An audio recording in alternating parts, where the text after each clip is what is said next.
Hey! You!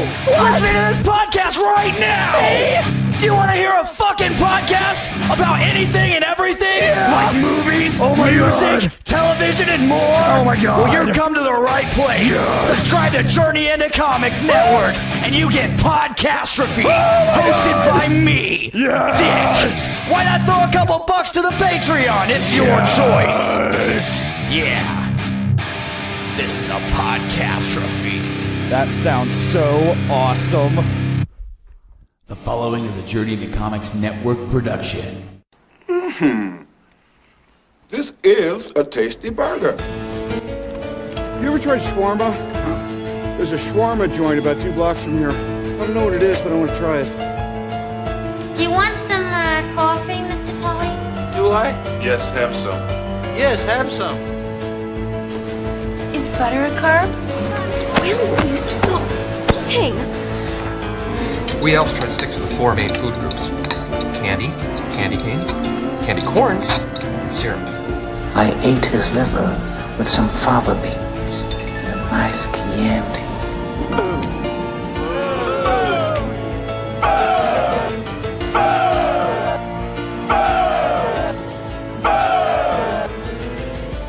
What's up, ladies and gentlemen? Welcome to another episode of Foodies Watching Movies. This is Season 2. This is also Episode 18. I'm your host, Nate. Today, joining me, as always, co-founder of Foodies Watching Movies. Veronica, how are you doing? I'm doing good. How's it going? It's great. It's a lovely Earth Day afternoon here. Yes, happy Earth Day. Although, by the time people are hearing it, it's actually May. Yeah, we're time traveling again. We're doing that time travel jazz, but... Of course, welcoming back to the show our other co-host of Foodies Watching Movies, Lauren. How are you doing? I'm doing good, thank you. Fuck yeah, I'm glad to have you back on the show. Yeah, I've been hanging out with you guys for like the past 3 days. I know, it's a new record. She's not annoyed with us yet. Yes. Give it time. We've done well. Also joining us today, for the first time ever, is our dear friend, Mr. Andrew Youhas. How's it going? It's going great, and thank you for having me on here. I'm very excited. Yeah, we're happy to have you. Andrew works in the movie theater industry, and we thought it would be really fun for you to come up and, hang out with us and do a podcast. So I'm happy to have you. Happy to be on. How's your weekend been up here? Well, obviously, it's been amazing because, whenever I see these guys, I just feel in my element, and we've had so much fun hanging out. Absolutely. Yeah, we did a lot of stuff. We watched a lot of movies. We've eaten a lot of food. Mm-hmm. We've had a very productive weekend. Yeah, wow. It started Thursday, which was at that point my birthday. Mm-hmm. You got up here relatively late, which was more like a, hey, we're so glad you're here. Let's all go to sleep now. We're done. Yeah. Yeah. We're over 30. It's past 1. It's time for bed. Yeah. Of course, then the following Friday, we hung out all day. We got to see a lot of different people, had a little get-together. Mm-hmm. Lauren came over. Our friend Mandy came over. It was great times, man. Yeah, nice little party.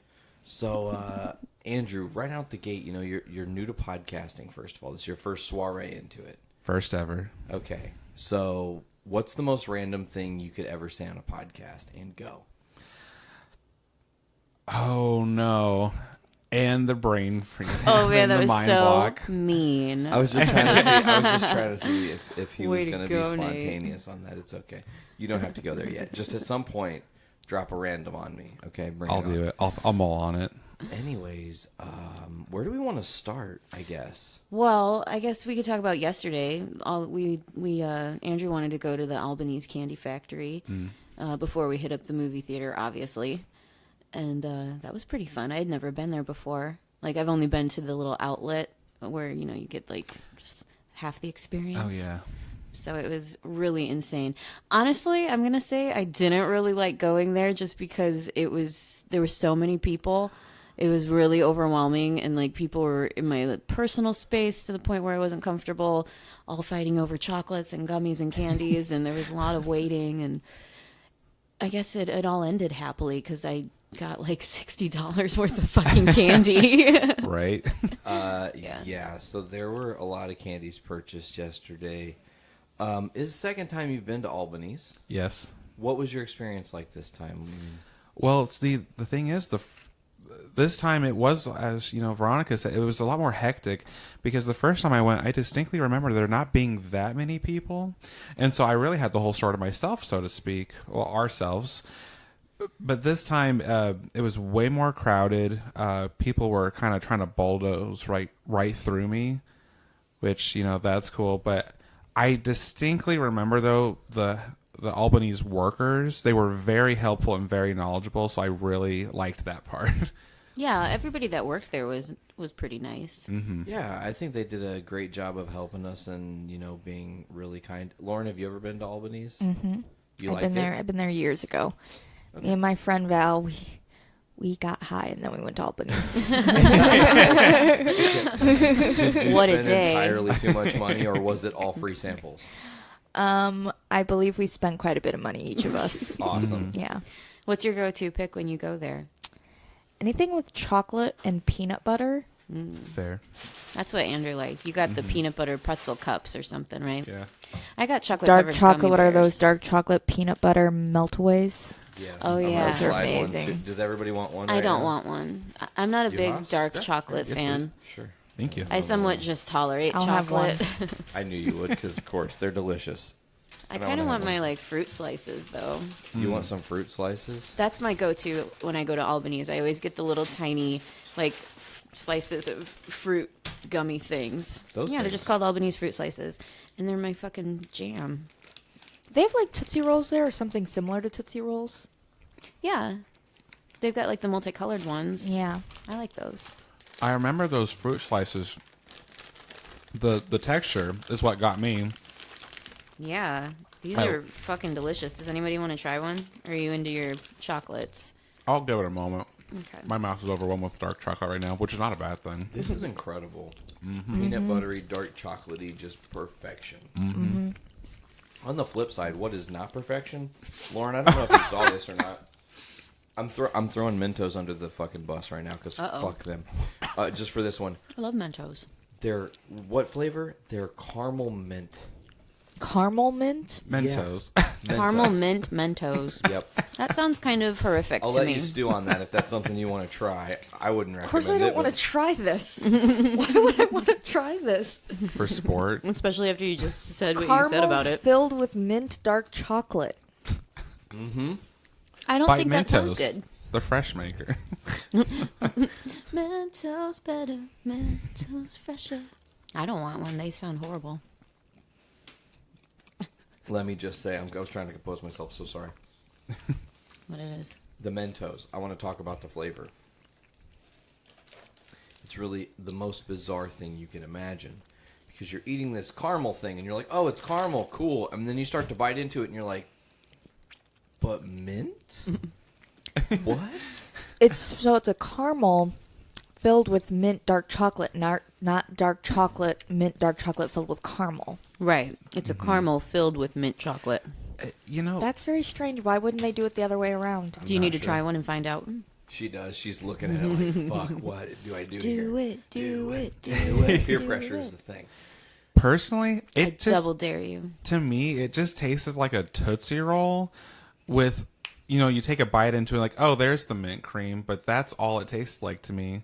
But it's Tootsie Roll filled with mint cream. That sounds awful. Yeah. I don't like Tootsie Rolls. No. I do. I like the multicolored ones, and that's The it. fruitsies? Because they're more like taffy, Mm-hmm. I like oh, taffy. yeah, they are. I love Tootsie Rolls. I'm going to try Ooh, this you orange. do love Tootsie Rolls. We've talked about this Ooh, then you before. might need to try You got gifted with a giant bag of fucking Tootsie Rolls from Labor Day or something. No, it was Halloween. Halloween, yeah, Halloween. Because we had, didn't we have 2 big ass bags of them, Yeah. still unopened, and we gave you a whole bag. Just Yeah. take it. I brought it home with me, and I emptied it into this big serving bowl that I had. This big white Nice. punch bowl that a ceramic bowl that I had, and it stayed in there for maybe a month or so.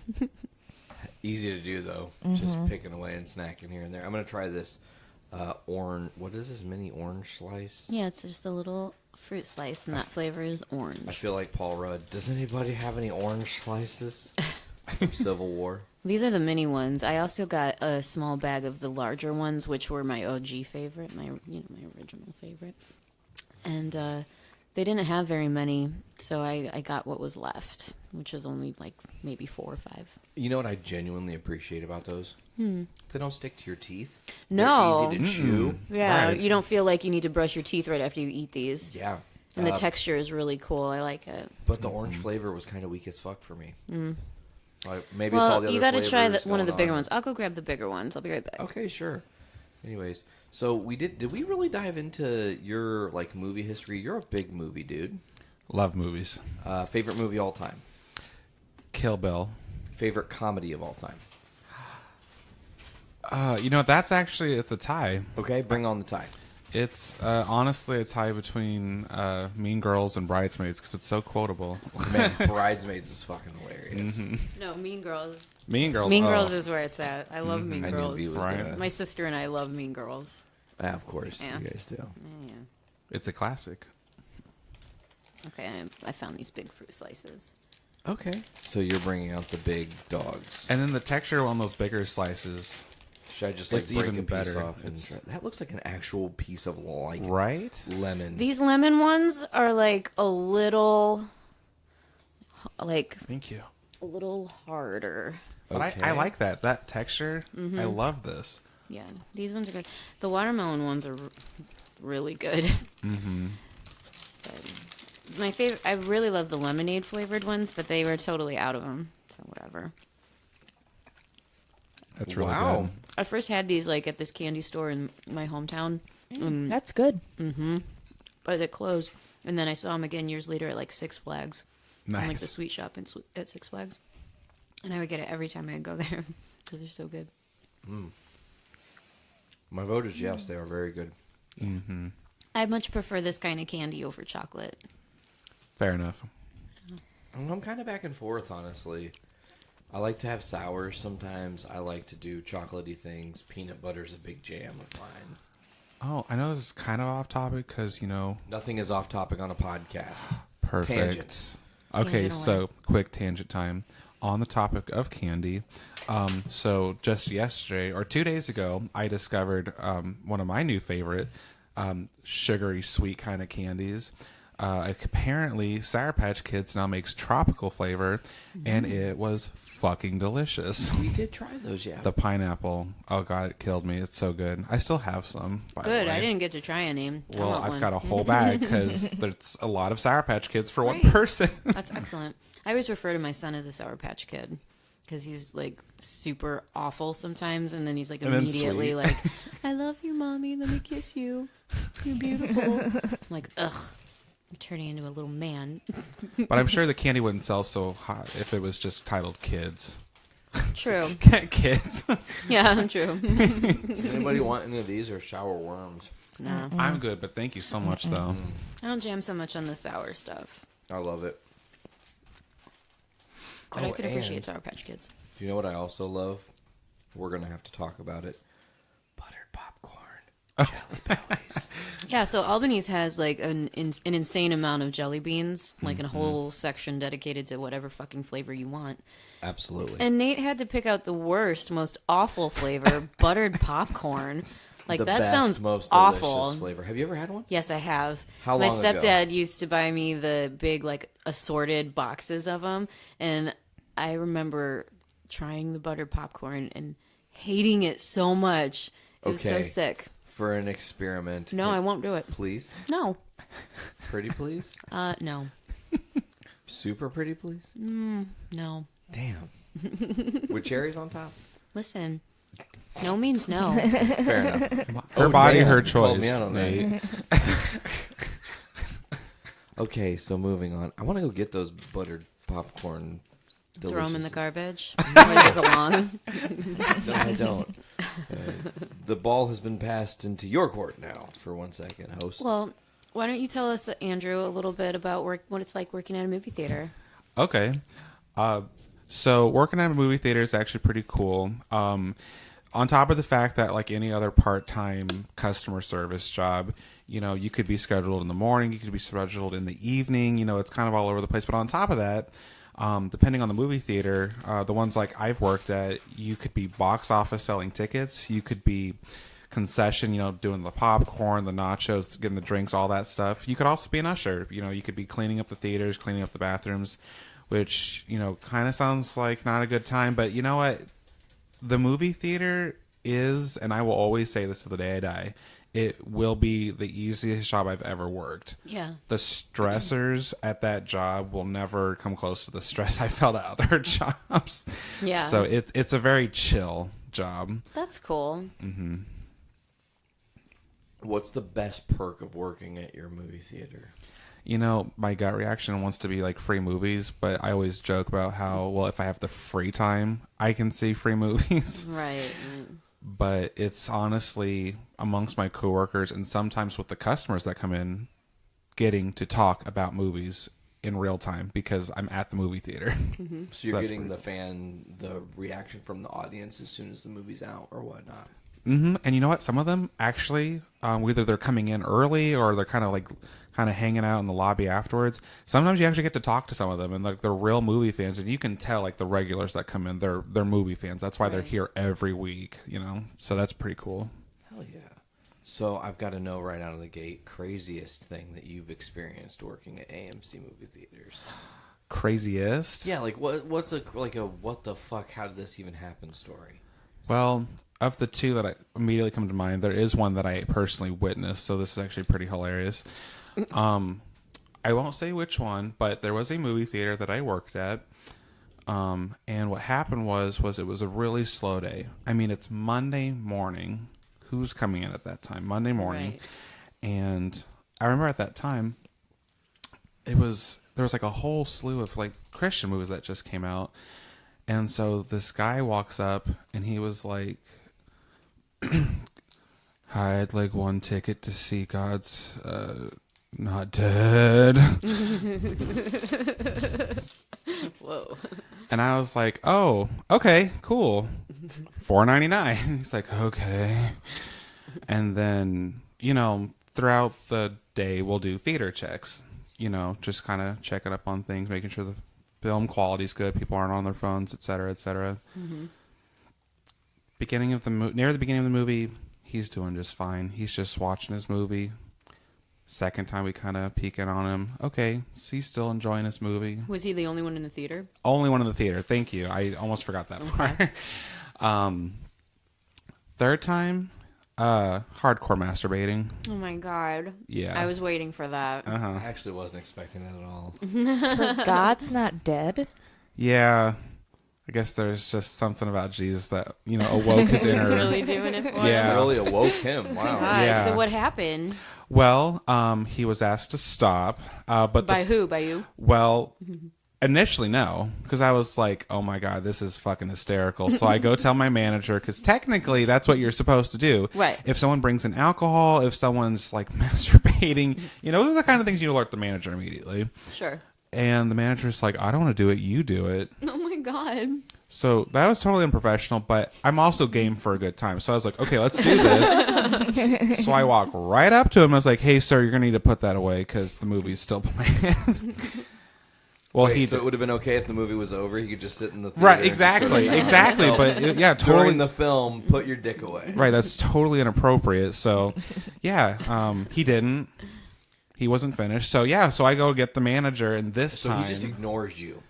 Well, he doesn't ignore me. He looks me dead in the eyes and doesn't stop. But then I'm like, well... Oh, my God. Yeah. So I go get the manager, and he finally does something about it. And, yeah, he got removed from the theater. How do you forcibly stop someone from masturbating? Right.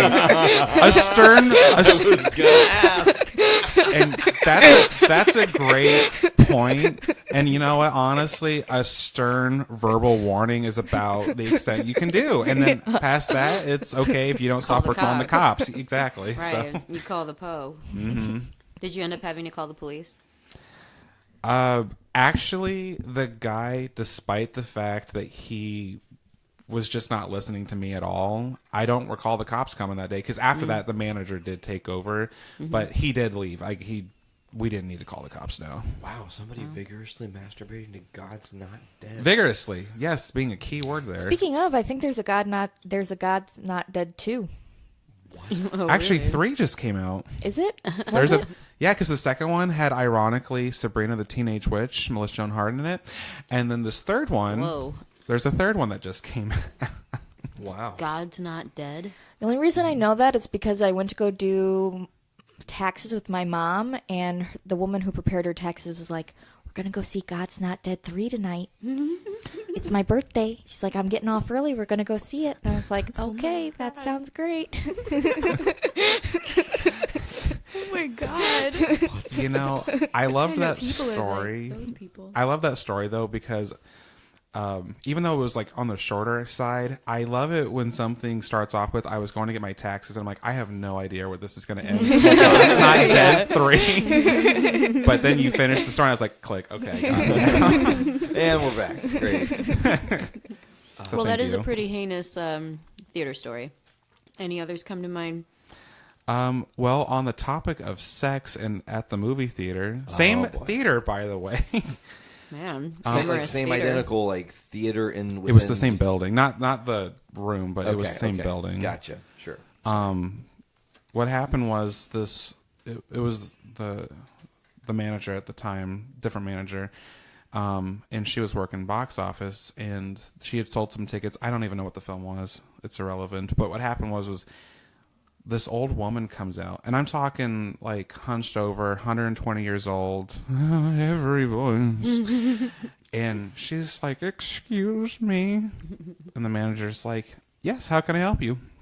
And she's like motioning her finger, like, "Come closer," like I'm too embarrassed to say this shit out loud, right? So the manager leans in, and she's like, "There's these 2 lesbians fingering in the theater." Oh my God. I was not expecting that turn of events in this story. Right. Right on, old lady. Okay. Coming from the mouth of again, you just got to imagine her barely clinging on to life, just like getting the word fingering out. And so the manager, according to her, she kept her composure because I did grill her about that. Like, are you sure? So she went to go check it out. As it turns out, there was some fingering going on, but it was actually a skater boy and his girlfriend. Ew. Not only ew, but again, on the topic of inappropriate timing, they were like right in the front. God. They weren't even like smart enough to go in the back and like maybe conceal it. No, they were like right, like front seats. Was it a full theater? There was actually just the 3 of them. I guess they did not anticipate the elderly lady coming in later on. But they thought they were alone. I'm really curious what movie they picked. Like, yeah. I do not know. Oh, damn. I just remember the Weird. fingering part. Like, yeah. What if it was like Transformers or something? Like something totally left field. I don't know. Actually, God's Not Dead. It could have also been a funny. Yeah. Maybe it was God's Not Dead. Another inappropriate place to. Yeah. My friend Rachel lost her virginity outside of a movie theater on the lawn. Really? On the lawn? Yeah. Wow. Throes of passion. I feel like there's a story, but I'm not sure if I want to know it. So proceed what movie did with they caution. see? I'm gonna just kind of fade back. We were in maybe 8th or 9th grade, and she went to the movies with this date that she had this older guy. And I guess he started fingering her in the theater, and she started to go down on him. And then he just kind of just motioned for her to exit the building with him. So they went outside and. Damn. Wow. What movie theater? I think it was Showplace 16 in Cherville. Yeah. That's intense. That's funny. Well, it's kind of dark over there. I guess I could see it working out. I suppose. Seedy though. Seedy as fuck. But... Aw, for your first time. I guess it makes an interesting story. Mm-hmm. That's not a lie. Anyway. Getting back into what the fuck were we talking about? Oh, We're recounting his weekend so far and some of the stuff that's been going on. We went to Olive Garden. Oh, Olive Garden. You've eaten a lot of different foods since you've been up here. We've tried a couple different things. We tried a taco place. Oh, yeah, we had Gueros. The tacos with the lime. Oh, so good. That was really good. Lauren loves El Guero as well. Mm-hmm. So. We had House of Pizza, which is my favorite. Yes. That was good. And then yesterday we went to Olive Garden. And then we went to the movies with Lauren. Mm-hmm. and I guess we could just start talking about that. We went and saw the new Wes Anderson movie, Isle of Dogs. And everybody was very excited to see it because we all appreciate Wes Anderson, except Nate. No, like I was saying, it's not that I don't appreciate him. It's just he's very formulaic. Well, you agreed with AP when he said It's a that very he didn't. stylized way of doing things. Correct. Right. And this movie was just that. It was very Wes Anderson-y. But this didn't have one of, like, some of the typical plot points. Like, this movie didn't make death the point where you were supposed to feel the emotional pull of, like, the story shifting. Death was always just a facade because it wasn't ever really there. Mm-hmm. And I think that's a very interesting way to tell the narrative. And that's actually why I liked the movie quite a bit, is because it's a little bit different from other Wes Andersons where they pull the rug out from under you. Yeah, this, like, you were emotional saying push. you just were waiting for the other shoe to drop or whatever, Exactly. and it never really did in this movie, which was refreshing for a Wes Anderson movie because sometimes they tend to be a little bittersweet, and this one was still bittersweet, but it was a little more sweet than bitter. I just wish it was a little bit funnier with the amount of like comedic talent they had, in the cast. I mean, I thought it was really good. I liked it, but I don't know if I need to see it again. Visually for a while. stunning. Yeah. Yeah.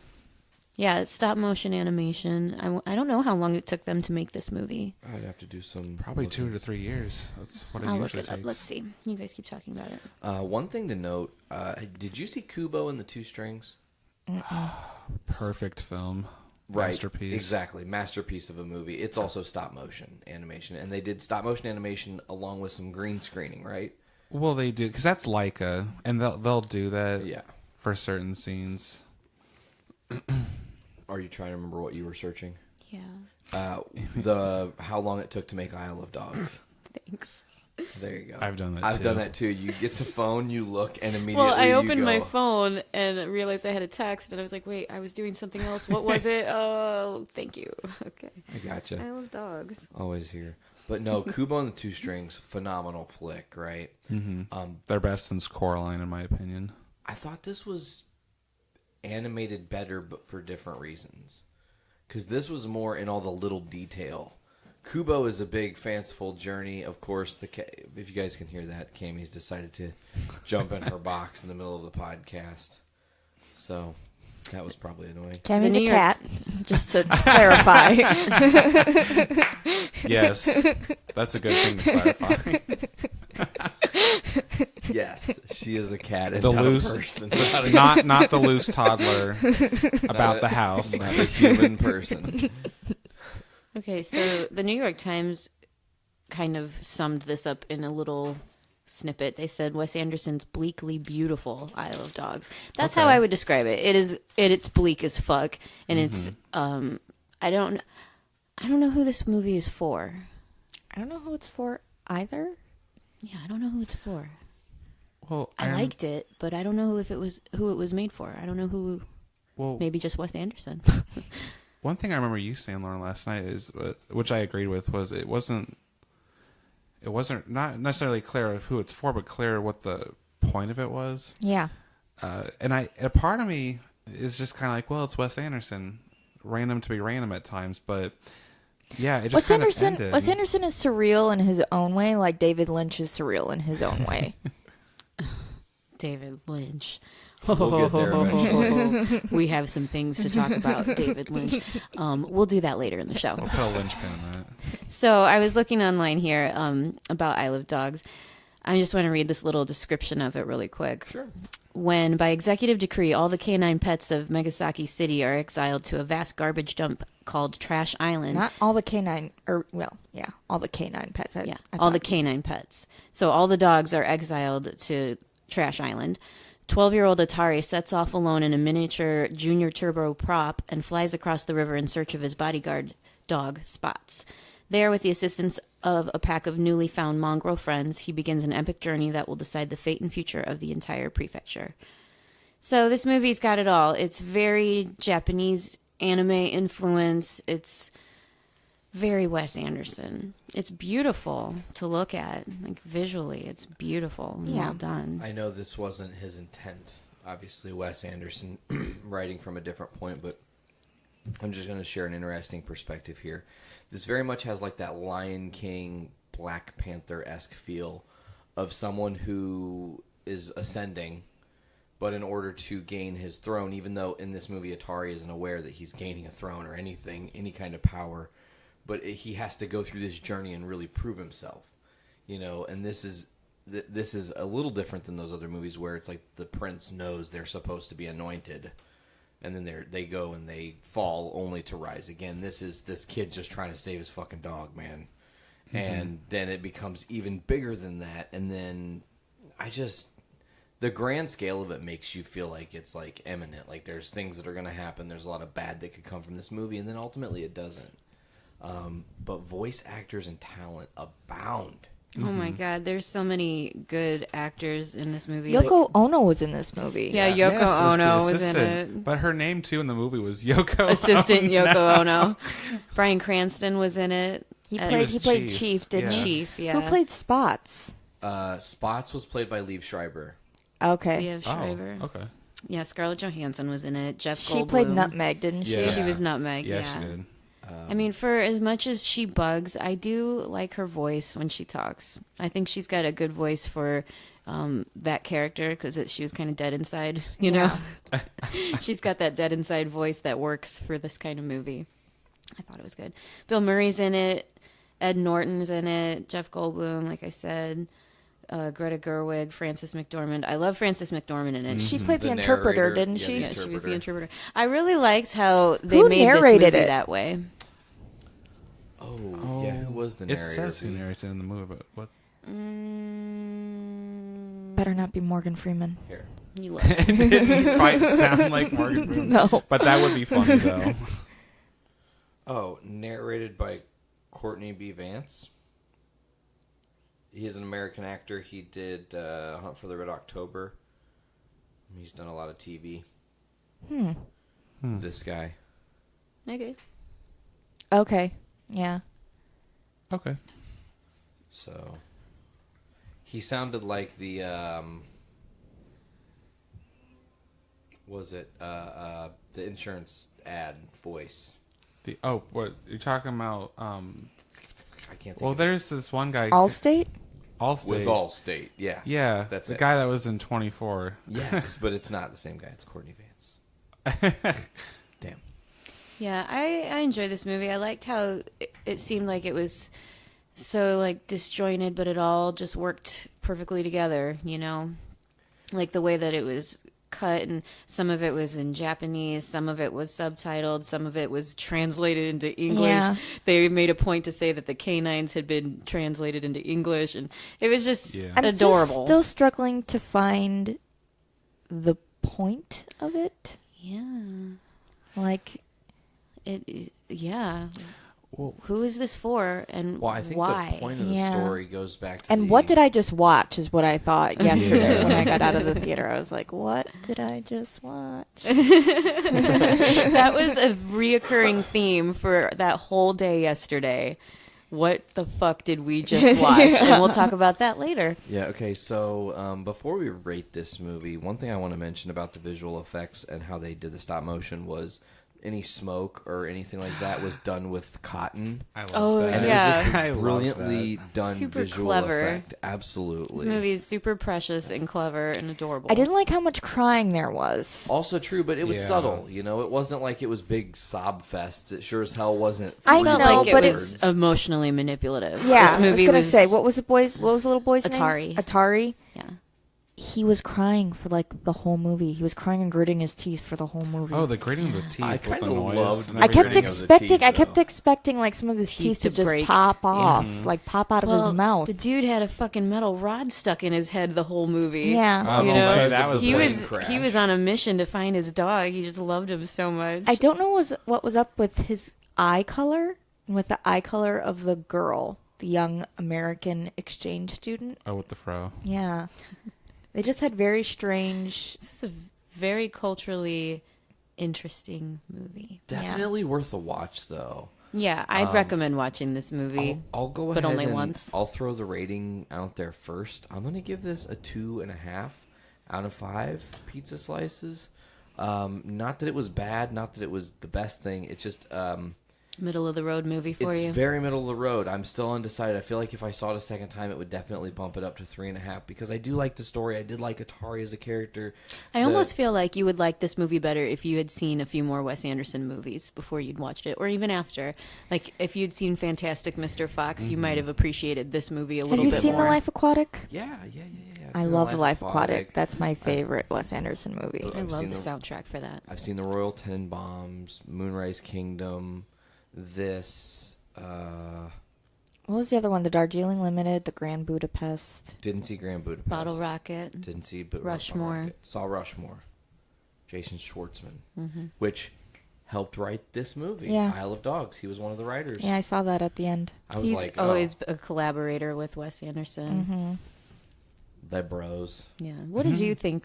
What was your rating out of 5 pizza slices? And you can embellish your pizza with toppings if you need to. You know, I'm actually glad because it's funny. At first, when Nate said 2.8, I thought he was going to say 2.8 out of 10. I'm like, well, that doesn't sound like you like it at all. But if it's 2.8 out of 5, I'm like, okay, that makes a little more sense. Yeah. I would honestly give it a 3, kind of like middle ground. It was very Wes Anderson-y. It was very gorgeous. I just loved all the little intricate details and care they put into the stop motion animation of it all. Ultimately, what kind of bogged it down to pizza slices was it's the way they did the translation between English and Japanese was cute but a little inconsistent for me. Also, the whole idea of what was the point, because it just kind of ends. Like the transition to the ending, like I saw what they were going for, but it just kind of ends. And then also, one thing I'm always listening to when I'm watching a movie is like the score, the soundtrack. The person who did this, I forget their name, but they've done many projects with Wes Anderson in the past, won Academy Awards for, including my favorite, Grand Budapest Hotel.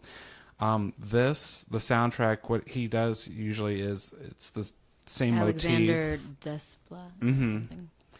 He likes to use the same motif throughout the movie, and I really like that, like the theme, but the soundtrack was kind of off to me, except for like the certain parts. So because of that, especially since I know he's done better, that's what also kind of threw my experience off, the score. But yeah, I'd still give it a 3 out of 5. I don't regret watching it, is the thing. Okay. So 3 out of 5, yeah. Okay. What about you, Lauren? I do a 2.5 as well. Just because, like I was saying, I don't really know what I watched. I don't know what the point of it was. The translation from Japanese to English was very inconsistent, and that kind of threw it off for me. It was very nice to look at. Yeah, visually definitely stunning. And the soundtrack to it was pretty good. Like the sound editing, the sound mixing, they were all excellent. But yeah, I'd give it a 2.5 out of 5. Okay. I'd have to say I'm going to go with a 3. Because, as much as I feel like I could go deeper with this movie and really dissect, like different aspects of it that I would typically want to complain about, like with why they chose to subtitle and, why they tried to translate certain characters. Like, I feel like I could go deeper. I just don't really feel like I want to. It's like that kind of movie. It's like, okay, I see that there's a lot going on here. I really appreciate that. It's just I'm 30 and I might be a little too tired for art. So I'm going to give it a 3 out of 5. You know what I'm saying? I loved the music. I really did like the music and the vibe of it. And it was very bleak. And yeah, there was not much of a point other than good triumphing over evil. And maybe that should be enough. What is Wes Anderson's problem with cats? Oh, yeah. It's interesting to note that when the movie started, I don't know about you guys, but the whole like good samurai story, the young samurai or whatever story, I thought, oh, that's how the movie ends. He'll just wrap it up right back to that kind of thing. That's going to be the same resolve. It wasn't actually. It was just a warrior theme. It was. But this is also Atari, who is the descended bloodline of the Kobayashi tribe or whatever, righting a wrong from like centuries ago, Mhm. you know, and essentially correcting the timeline and saying, look, this is the deal. Ultimately, I just did the numbers. 2.75 out of 5 is what we're going to be rating this for Foodies officially. So Okay. it's definitely a middle of the road movie. It's worth a watch. It maybe isn't Wes Anderson's best work. I feel like if there was more of scenes with the dogs, I would have liked it a little more, and there was less political stuff. Yeah, and I more didn't focusing understand a on lot of the political undertones or the political story to And it. did that have something to do with this movie? Was there an agenda secretly behind this?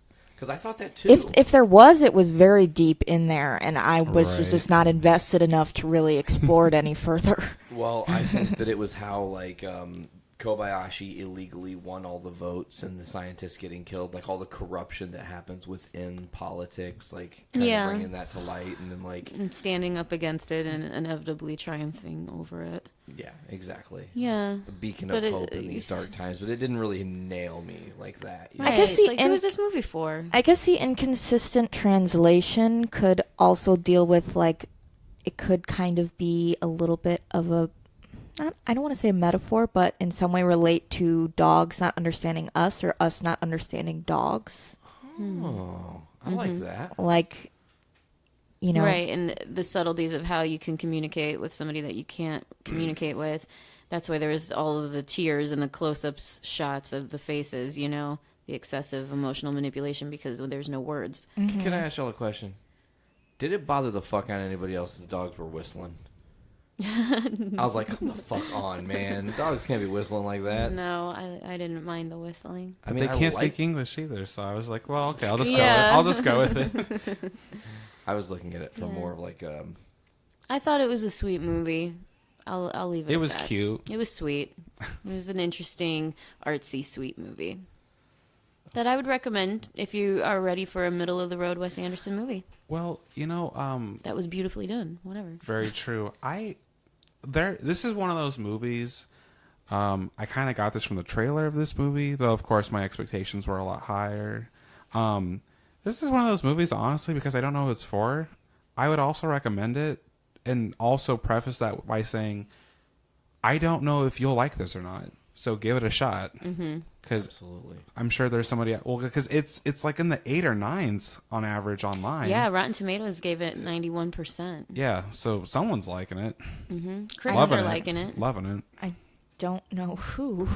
I liked it. I didn't love it, but I liked it. I feel like people, when they rate Wes Anderson's movies now, it's almost the I don't know if there's a good director but it's like his name precedes him. Yeah. So he's just synonymous with the style and the genre now. They look at him, and when they're looking at his movie, they go, "Oh, it's Wes Anderson making art.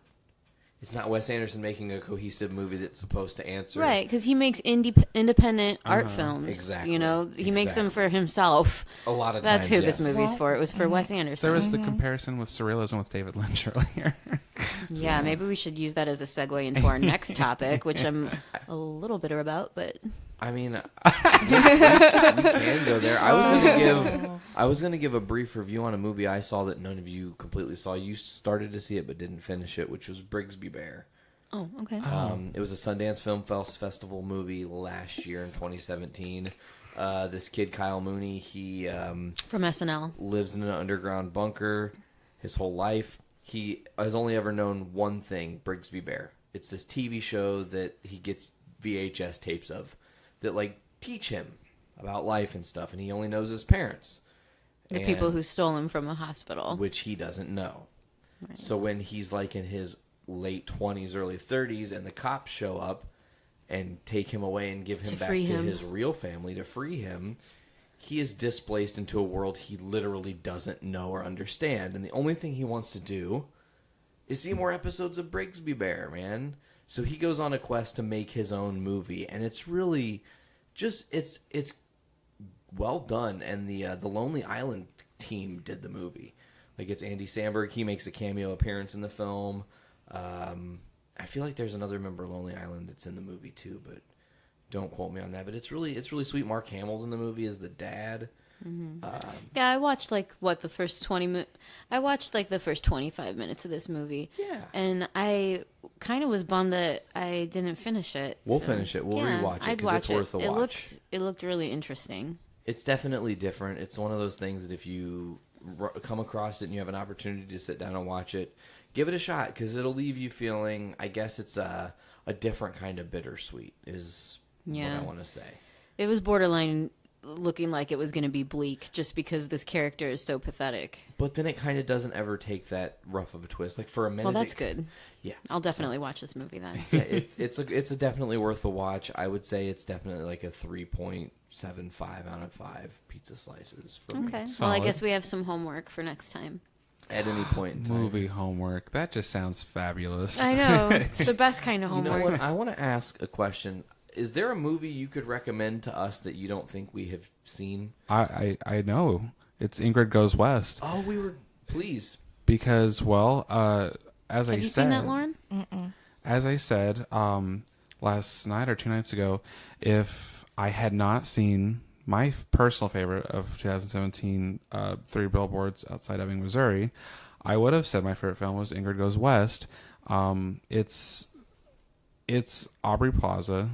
Lover, of course. I've been in love with her ever since Parks and Rec, of course.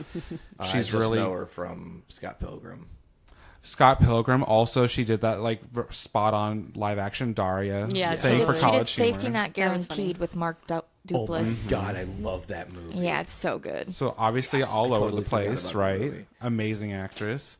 In this movie, though, it starts off. This is all in the trailer, so no spoilers here. And what happens is she's the kind of person where after her mom passes away, her best friend, she becomes obsessed with Instagram. And this one woman just comments one time and she becomes obsessed with her. It's like this enabling into influencers on Instagram. Oh, yeah. And this person becomes her fascination. Well, she gets married, doesn't invite Ingrid because they don't know each other. She bear maces her. Has to go to a mental institution when she comes out. Oh my God. You think, right, she'll get better, right? Oh, this is a black comedy, pitch black comedy. It sounds like it. And sounds dark as night. What happens is she's out of the hospital. You think she's better. And then in comes Elizabeth Olsen from L.A. and doing the most Instagram-y stuff you could possibly think of, quoting poetic books she's never read, posting the perfect picture, #perfect. It's hilarious just listening to all of that Instagram culture. But then, well, Ingrid Goes West, she goes to meet her, and it's just so full of lies and deception and kind of holding a mirror up to the perils of being obsessed with social media. And it's just sounds dark. Again, it's a pitch black comedy, and I just love it. I love it too much. I have an unhealthy obsession with it. So I heavily, again, recommend that movie. I'll be looking into that. We'll be trying maybe if you stick around tonight, maybe we can watch it later. It'd be a thing. Okay. Yeah, I would love that. I can watch it an unlimited amount of times. Sweet, I love it. Hell yeah. I'd be into that. Cool. Do you have any recent film recommendations other than Safety Not Guaranteed, which is fucking awesome? Can I just say again? Yeah. I'm so love glad that you've movie. seen that movie. That made me so happy when you said that. It also has what's his name from New Girl in it. Jake Johnson. Yes, it New does. Girl. Yes, it does. That movie has a very strange twist. Yeah. You really aren't expecting You really it. aren't expecting it to actually work. Exactly. That's very well said. But anyways, do you have any recommendations? The most recent movie I went to go see was Thoroughbreds. Okay. Yes. That was really good. What's it about? It's about these two young girls are really kind of wealthy. And one of them doesn't like her stepdad. So she goes and she hires Anton Yelchin, who this was his last movie before he passed away. Sad. Yeah. He was in it. She hires him to kill her stepdad, but he doesn't do it. So, I mean, it wasn't very long. It was maybe only an hour and a half, but the stepdad ends up dying, and I'm not going to tell you how he dies or who kills him. Okay. But it has a very bleak ending. Ooh. Just very bleak, very dark. It's kind of like a dark comedy too. Would you recommend it though? Yeah. Okay, so definitely. Do you have to be in the bleak kind of mood for it? Yeah, it has an amazing soundtrack. Cool. Oh, cool. Well, the trailer kind of implied that, because I loved the trailer for it. Yeah. Just haven't seen the movie, and it looks, if you say it's so great, then It's a very fast-moving movie. Oh. Like, once you get on the train, you're moving into the story. I can It's appreciate great. those kind of movies. Definitely. Yeah. No bullshit. the only other thing I went to go see recently was Annihilation. Oh, that Natalie yes. Portman one. Mm-hmm. Yeah, you liked that one. You were telling me about it. It was really good. I I haven't wanted to seen go it. see it a second time. I just didn't have time to. Is it out of theaters now? Yeah. Oh, is it really already? Mm-hmm. because it came out a couple weeks ago. Yeah, it's been out for a while. Yeah, like maybe a month ago. It came out right after Black Panther. We still haven't seen Ready Player One. That's on the list. Have you seen that one yet? Mm-mm. We should all go see it sometime. I haven't. I really want to go see Avengers Infinity War in theaters. Well, we're going to do that. By the time this podcast is out, we all will have already done that. Spoiler alert. I wish we could say we have already done it today, but we have not. When is it coming out? Thursday? Thursday, yeah. Yeah, this Thursday For night, launch. which we will, oh man. Does anybody, let's just go ahead and do this, because that's fun. Sure, why not? Predictions on Infinity War. Do you have any thoughts on anything you might think are definitely coming? Well, I think there's going to be a major death, obviously. I'm just not sure who it's going to be. I think it's going to either be Right. Cap or Iron Man. Probably Cap. I don't want it to be Cap, though. I kind of do.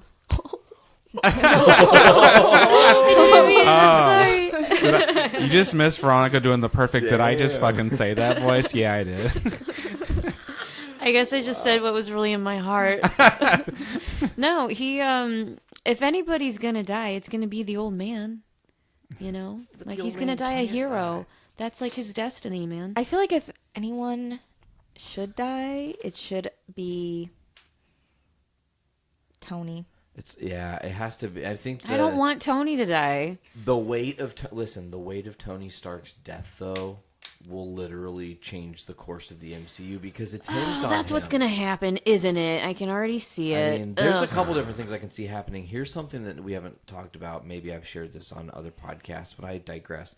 I feel like Loki is definitely dead. He may be the first to die in this movie. Like, here's how I serious think Loki I is am. definitely going to You're die. dead, and Thor's going to have to watch it. Because we were talking about this before, that we think that this movie is going to just pick up right where the end Ragnarok, credits. yeah. Where So this movie, Ragnarok it left off. combines people from like the Avengers series, like With Captain Guardians of the Galaxy. With Guardians of the Galaxy, does it add in any of the X-Men? No, because the Fox deal hasn't gone through yet. So unless I've been talking about this. This is why it's not as good as the comic books. There's will a never very be. well. That's not true because Fox, the Disney deal is on the table. It's happening. Yeah, but there's so a is this. small It's already percentage of chance that within that deal, because the only reason Disney needed to acquire was for the Marvel characters, there could be within the deal language that says as soon as we start working on the paperwork of this deal, we're going to give you X amount of dollars as like a down payment on what we're buying in exchange for our immediate ability to use the rights for these certain characters. So that's the only way I could see that playing out, where the X-Men would show up, but not likely. I think we won't see that happen until 2020 at least. Well, and it is too bad because on top of like all the potential storylines, I think the one thing that did kind of sincerely peeve me about Age of Ultron, yes, sir, was what was the word they called them? Elizabeth Olsen and that other guy. They were actual X-Men, but they were called what? They were the what did they use? They didn't call them mutants. Yeah, they called them something. I was like, you mean X-Men? But they called them something. I was just like, whatever. Yeah, you mean X-Men? Miracles. That was the first time, the first thing they were called, because in the end credits of Captain America Winter Soldier, you see Aaron Taylor Johnson and Elizabeth Olsen in a cell, and they're called Miracles the first time, but I think they're actually called Enhanced during Age of Ultron's actual storyline. Bogus. Very bogus. Totally bogus. Do you have any predictions on what's going to happen? Well, I'm going to go more like thematic with this. I'll be very frank with all of you. with Marvel movies, it's very hit or miss for me. I don't get swept up in a movie just because it's superheroes and just because it's the same characters I've seen in the last 10 years. There have, of course, been some gems as of late, like Black Panther. A Winter Soldier was really good. Iron Man 3. I really liked one that in the first one. Did you like Ragnarok? I loved Ragnarok because the Thor series was always kind of like, but then Thor series was really always kind of like, Thor: The Dark World. Thor: The Dark World is still one of the only 2 Marvel movies that I own. So sad. And Iron Man 3. That's okay. But but this is actually the first Avengers movie that I'm genuinely excited for. To answer your question, it's just I predict that it's going to be. I mean, there will be moments that'll be fun. Some moments will be funny, but it's just going to be so fucking sad and depressing because, I mean, and this is only part 1, and there's already expected someone to die, and it's like, well, to be fair, though, I have seen these characters for 10 years, and it's just like, I don't want anyone to die. And so the idea of that really makes me want to watch it because I just... Not to sound morbid, but I kind of like the idea of going into a Marvel movie and some sick shit's about to go down. So Marvel massacre. It is exactly a Marvel massacre. It's funny because I think a lot of people were like, "Oh, no one really dies in the MCU." I bet Hawkeye's gonna die. No, I think Hawkeye's actually going to be the savior. See, I would be happy if Black Widow died, just because I don't like Scarlett Johansson very much. Fair enough. But they're not going to kill her because she's like one of the only 2 female leads.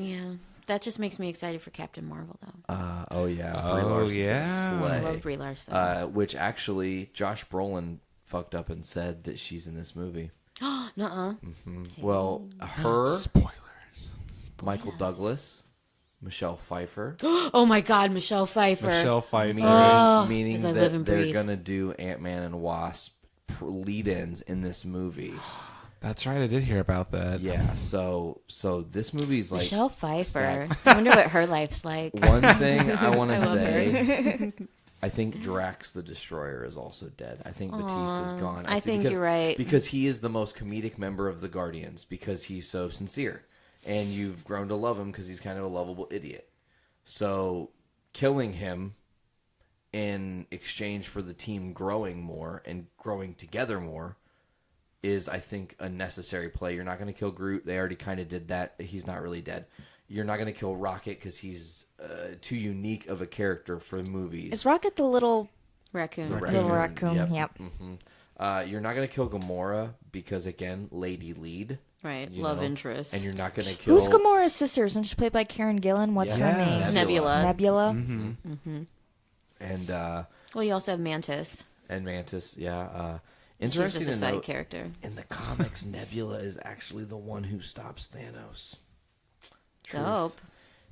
Thanos turns her into a walking corpse. Honestly, I love Karen Gillan. Yeah, I love her. My little son just made me watch the new Jumanji with him. And that was cute. I really hate to say that I loved it, but I did. It was really cute. And she was so good in it. I didn't think I was going to like her in it, but I did. What would you rate it on a 5 pizza slices? 4. Oh, wow. Yeah, she just came out with a new movie. It just premiered at Tribeca. It's called The Party Never Ends or something like that. Oh, yeah. I heard about that. She directed it and she wrote it and she starred in it. Oh. I really like her. I think Nice. she's really cool. Yeah. She was in that other movie, The Circle. With Tom the Hanks. Emma Watson, Tom Hanks That's movie. funny, actually, that you bring that up. We read that as part of my book club. Oh, did you? Yeah. How was it? Was the book good? I mean, I didn't read the book. Oh. The book club did, but I didn't. So much for your book club, Lauren. That was awesome. Well, I didn't read it. 10 points for honesty. Podcast, bitch. I heard it was a really good book, though. That's great. The back of the book has some really nice quotes about it. Some really nice. A lot of people said really nice things. I think Margaret Atwood commented on it about how good it was, and I love Margaret Atwood. She did The Handmaid's Tale. Okay. I still haven't gotten into that one. The new season premieres at the end of April. It premieres maybe a week from today. I just saw a friend's post yesterday on Facebook about how she just started watching The Handmaid's Tale for the first time, and she's like, I think I seriously, or she said something about having panic attacks or something. She's like, I think I'm seriously having a panic attack. I'm really excited for HBO, or maybe it's not HBO now. I'm not sure who's adapting the Oryx and Crake series, which is like her like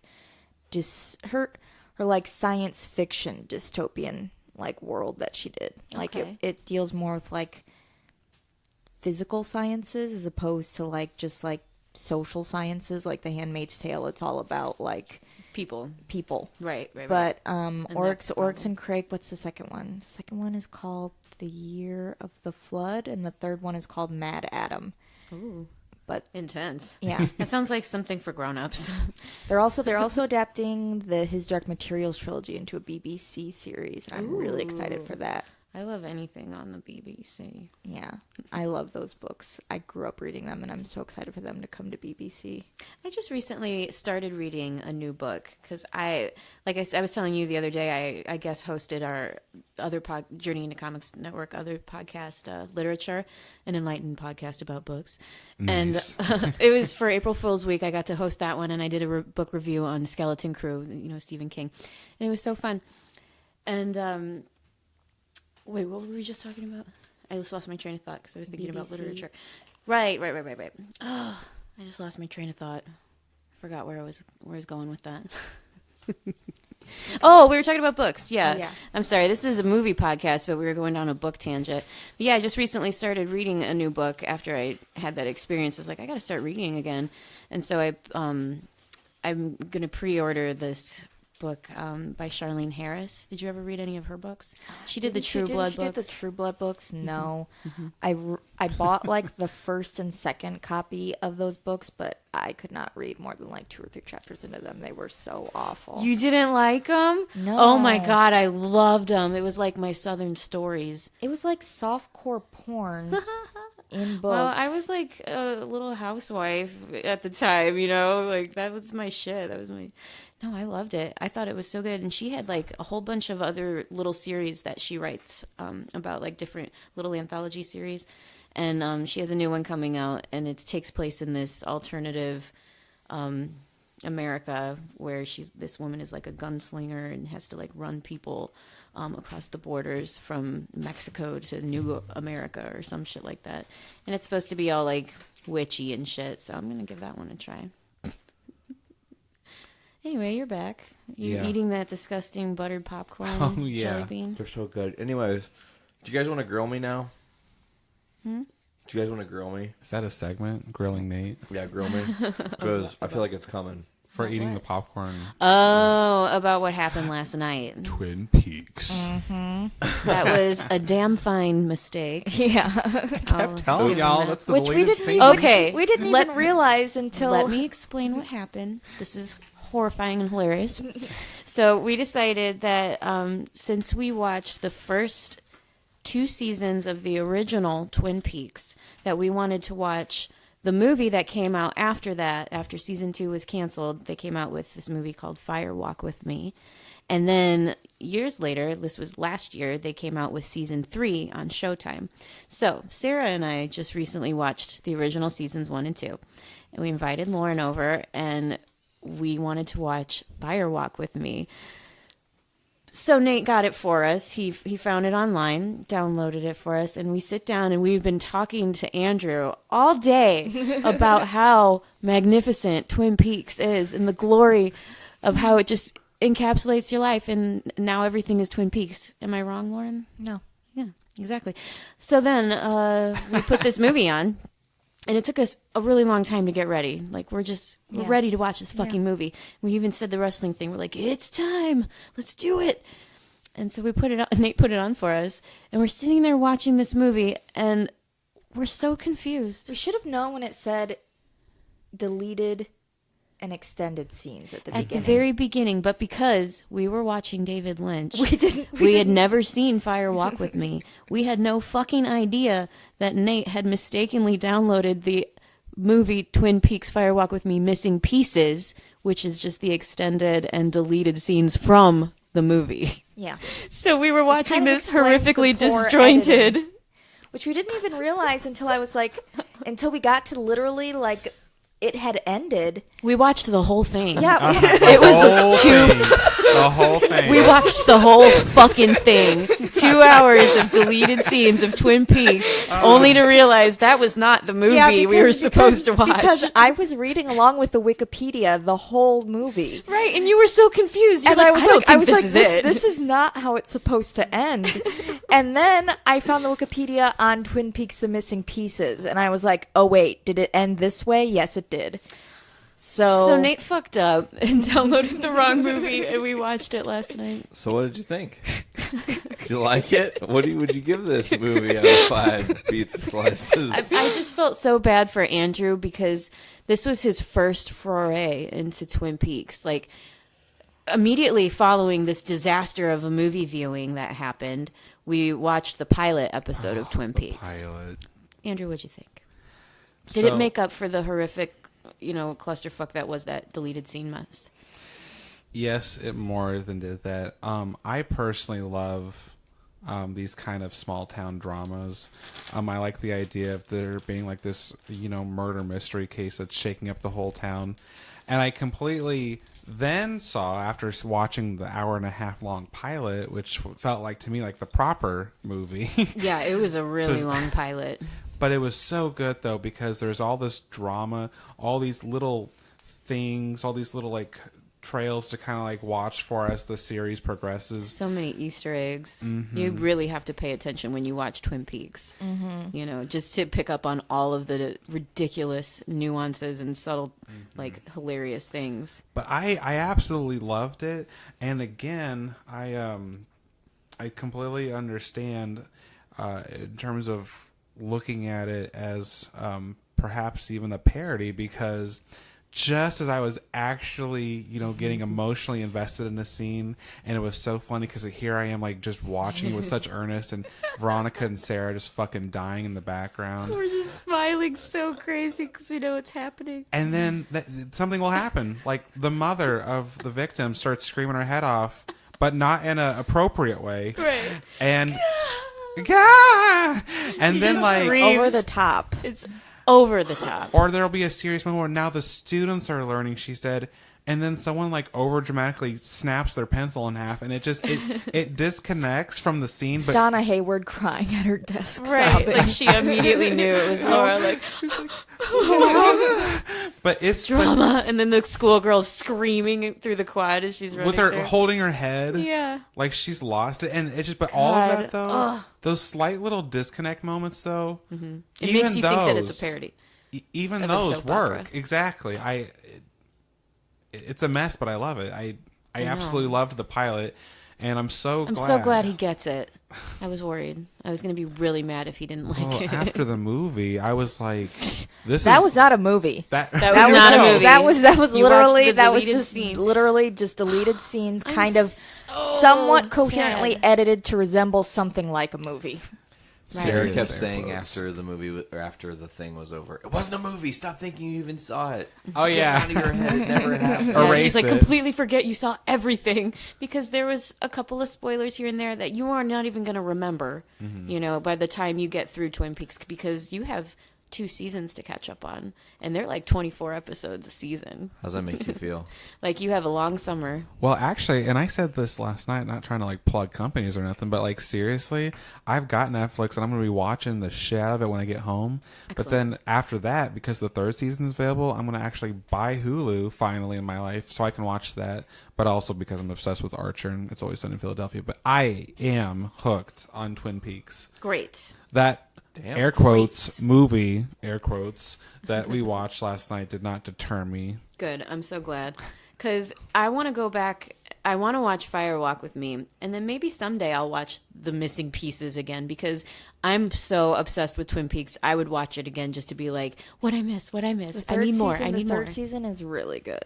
Is it? Really, really good. I heard it was very polarizing. You either liked it or you didn't. That's what I heard. I heard it was good and it was bad. But don't spoil it. It had a very fucked up ending. I don't know if he's going to do any more Twin Peaks. I kind of wish he does. I kind of wish he would just leave it alone. Oh, wow. Interesting.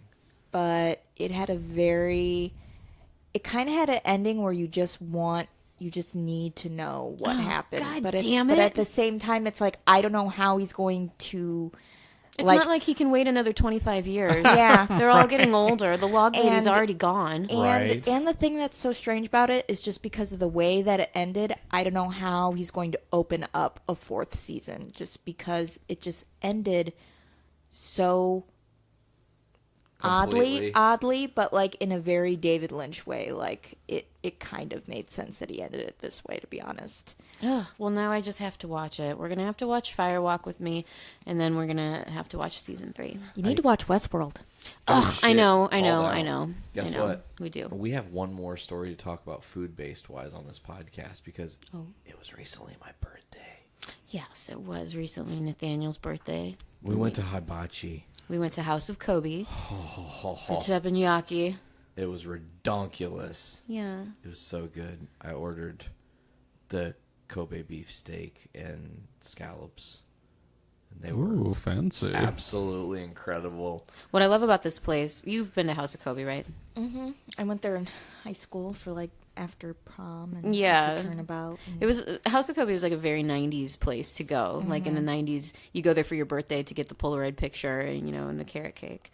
But I go there for my birthday still because I love it, So we decided to go there for Nate's birthday, and then I like it because they serve you in courses. You get your little soup, your broth with the noodles, and then the salad. And Sarah got the ginger dressing, which was really good. Amazing. I kind of regretted getting what I got. I just Ranch. got basic ass ranch. They only have 3 options: ranch, French, or ginger. And I should have got the ginger. There's always next time. There's always next time. There is always next time. Yeah, Someone and then does the have guy a comes birthday out. coming up soon. Yeah, I guess I do, don't I? I keep forgetting that I'm turning 31. I just did. Yeah. It don't mean no damn thing. 31's the new 21. That's what I'm saying. Great. I'll just hop on that bandwagon. Yeah, so I got, what did I get? I got the land and sea. That's what I always get. It's steak and shrimp, hibachi style. Nice. Delicious. You got your shrimp extra crispy. I always get the shrimp extra crispy. Also known as tough AF. They were a little tough, but that's just kind of like how I like it. It's okay. It's fine. My Kobe beef was a little more rare than medium rare, but it was perfect. Yeah. And oh my God, those leftovers yesterday. Oh, yeah. Hibachi leftovers. I haven't eaten my level. leftovers. Do you just throw it on the skillet with some butter and lemon? Yeah, I'm not feeling Done. it. It's like House of Kobe needs to be like maybe like twice a year kind of thing for me. Ooh, you put it in the lobster category. Huh? Yeah. We did go to Red Lobster, and we had the chicken fried lobster tail and waffles. Jesus Christ. With the Cheddar Bay biscuit waffle, and it was fucking delicious. Oh my God, so good. That shit should be illegal. Yeah, it was delicious. We've been eating a lot of yummy food lately. Hell yeah. You guys had anything of note lately? Any good food that needs to be mentioned? Oh, we were talking about when we were entering Albany's that the Dairy Queen S'mores Blizzard is back. Oh, yeah. The best thing ever. It was the best news ever. 2 of my sisters work at Dairy Queen, and one of them was at work the other day, and we went in to get some ice cream, and she's like, "We have the s'mores back," and I was just like, "Oh my God." Because when I was young, I worked at Dairy Queen, and that's when we had the s'mores galore parfait.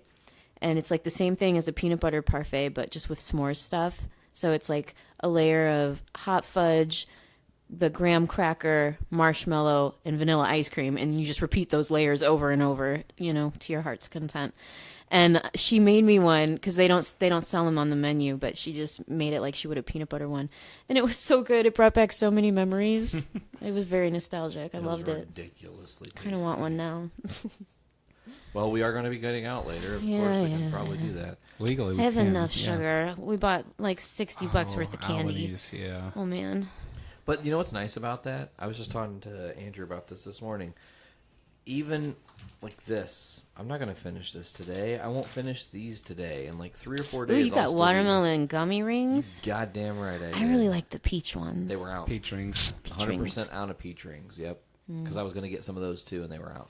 I also got our buddy Rob a gummy kebab because he likes gummies.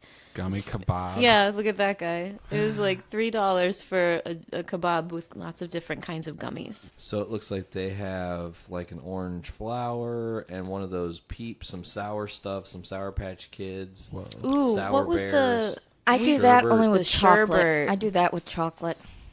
The whole kebab? Yeah, a kebab. Have with you different tried the kinds of sherbet gummy chocolate. bears we bought? Sherbet gummy The bears. sherbet gummy bears were really interesting. Yeah, they were. I liked the green ones, but I didn't really like the orange ones. It had like too much of a little orange dreamsicle flavor for me. That's funny though, because then they had like the entire box of just the orange. Yeah, everybody must really like the dreamsicle ones. I didn't. Can I have a green one? Sure. Thank Here's you. a green one. I'm going to So try all creamy. three again on the podcast because that's what I want to do. I want to make sure I have a proper opinion of these God, they a day smell later. good. So I'm going to do the pink one first. I wasn't a fan of the pink one. I had a rancid taste last night. Maybe I was having a stroke. I don't know. Maybe I don't like this green one. Let me have a pink one. Okay. The pink one's not bad. It's a little sour ending. A little, like, These were better yesterday. were you just, like, sugar high or something? Maybe. You I just don't like, like that "Oh, green all the one. I'm sugar going is to good." try the I pink typically one. don't like things that are colored green, like Yeah. like in like fruity candies or like fruity like even like fruit like the freeze pops that you get. Like Oh, yeah. I don't like green flavored. It's always a little strong. You know what I do like, though, are Green Rivers. I have not had one of those in years. Yeah. Explain Every time I go to Shoop's, I get a Green River. It's a type of pop. It's green pop, but it's like lemon lime flavored. Do they only have it at Shoop's? No, there's like a brand of like Green River pop you can get, and I think the Shoop's one, like you just have like the Green River syrup, which is just like the green syrup that you put into like Sprite or 7-Up. I think. Interesting. Yeah, but it was like a drink from my childhood, like a Shirley Temple, you know. Yeah. Second opinion on those. I don't like them. I don't like them either. Oh no! I don't like these sherbet gummy bears at all. One of those peanut butter things. So. Oh, the dark chocolate meltways. That was awesome. I just Make sure you slid that save one across. for Sarah. I will. Well, I don't know. I thought our haul of candy was great. I had a really great weekend with you guys. I'm so happy that we all got to spend like the weekend together. That was really nice. It was fun. Hell yeah. I'm so happy you got to come on our show with us, Andrew. I hope you had fun. I had a lot of fun, and I'll say this: initially, like the moments leading up to, getting mic'd up, I was kind of nervous, which did not help because we just had this bomb ass lunch from Culver's, so like there was food in the stomach, added to that. Man, I don't want to Ralph. The nerves. But the millisecond I realized how casual, because you kept saying it over and over and over, but even though we have these mics, I mean, it felt like we were just kind of sitting at a table having a conversation. I really enjoyed that. That was really cool. Cool. Yeah. I'm so glad. I love introducing new people to podcasting. Speaking of people in podcasting, one thing to note yesterday when we were at Olive Garden. Oh, yeah. That dude was like into podcasting. Oh, our He's waiter like, was into he's like, podcasting. I've been listening to podcasts for so long. It's my dream to be on a podcast. And I was like, look me up, dude. I'll put you on a podcast like tomorrow. Like I can make that happen. And you should. He was so good with our refills. Oh, he for was sure. awesome. That's the whole reason. He was so good I can with our tell refills. he's a good person. I'm just like, so Zach, tell me about how you do refills. Let's just have an interview about the refills. Right. What's it like at Olive Garden? But all right, folks. Well, before we get down here, as always, you can check out Foodies Watching Movies on all the different social media sites, whether it's Facebook, Instagram, Twitter. Foodies Watching Movies on Facebook and Instagram, but on Twitter, look for Film Foodies. As always, look for us on the Journey into Comics Network at journeyintocomics.com. You can also go to iTunes, Podbean, Stitcher Radio, Google Play Music. We are also on Spotify. Search Journey into Comics Network. You'll get the network. You'll get Foodies Watching Movies and a bunch of other great shows like Game Addicts Podcast and The Voice of Survival and Brews with Dudes. And literature. And The Poor Report and Journey into Comics, Journey into Wrestling, this show, Foodies Watching Movies, Podcastrophe. All the shows. Also, go to our Patreon. Give us $1. You get early access to everything on the network. If you go to our Patreon and give us $3, you get early access and exclusive content. That's podcasts that are only released on our Patreon. You cannot get them on the main feed or anywhere else. Like our exclusive podcast, The Road to Infinity Wars. Thank you. Ooh. Which is over by the time people are listening to this. I know. You'll have to catch up. I can't believe that happened. We did it. 18 straight weeks we released a review on the Infinity War. On the Marvel movies. Wow. Yeah. And actually we did 19 because we also threw in the Deadpool review. Mm-hmm. It was so good I couldn't not review it. Of course it's Deadpool. And I didn't even review it. I had Podcastrophe do it because that's just how it felt. Yeah, he's definitely the perfect person to person. review a Deadpool movie. I mean, he went as Quinpool. He was Harley Quinn. Part Harley Quinn, part Deadpool. But shout out Dick. Shout out to Dick. All right, well, Andrew, thank you so much for coming to the show, man. It was awesome. Yes, and thank you for having me. This was a lot of fun. Fuck yeah. All right. Well, I think we're ready to get out of here. Yeah. All right. Well, for Foodies Watching Movies, this was Season 2, Episode 18. I've been Nate. I'm Veronica. Lauren. Guest star Andrew. And we will see you guys later. Keep eating fearless.